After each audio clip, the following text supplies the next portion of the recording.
সবাইকে শুভ দীপাবলি ও ভূত চতুর্দশীর অগ্রিম শুভেচ্ছা। সামনে তো ভূত চতুর্দশী, আর ভূত চতুর্দশীতে 14 প্রদীপ, 14 শাক এই সবের ব্যাপার আছে, তাই না?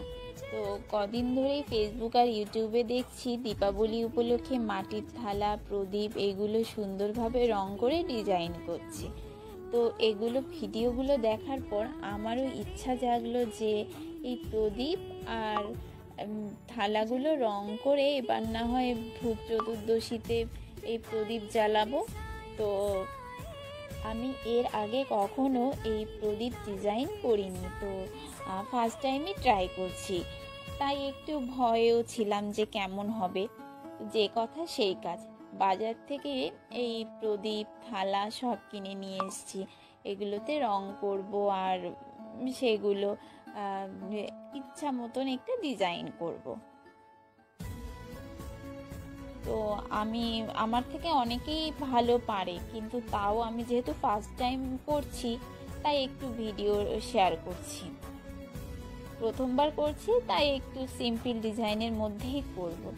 প্রথমে থালাটা রং করে নিজের ইচ্ছা মতনই ডিজাইন করেছি। তো আমার থালা রেডি হওয়ার পর তারপর 14টা প্রদীপ আমি এখানে রং করব, কারণ ভূত চতুর্দশীতে তো 14টা প্রদীপই জ্বালাতে হয়, তাই না?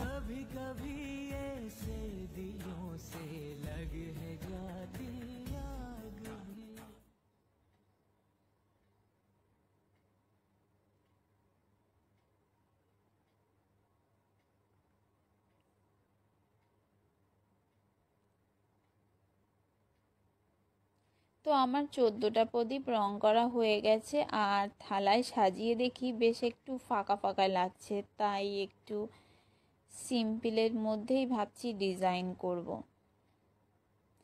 কারণ প্রদীপগুলো ছোট তো বেশি ডিজাইন করা যাবে না। তো আমি একটা ছোট ফুল এঁকে নিয়েছি, আর 14টা প্রদীপেই আমি আস্তে আস্তে করে এঁকে নিচ্ছি।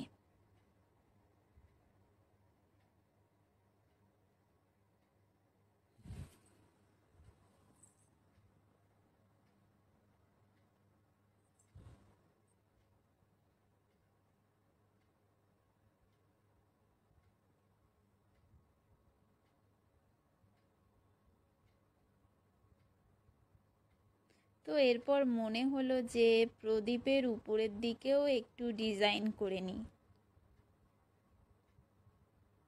তো তাই সবগুলোতেই আমি আস্তে আস্তে করে ডিজাইন করে নিচ্ছি। তো এই হলো আমার থালা আর প্রদীপের ফাইনাল লুক। তো কেমন হয়েছে জানিও। আমি তো ভূত চতুর্দশীতে এই প্রদীপগুলোই ব্যবহার করব। তো যদি কোনো ভুল হয়ে থাকে অবশ্যই বলে দিও। তো আজ এ পর্যন্ত।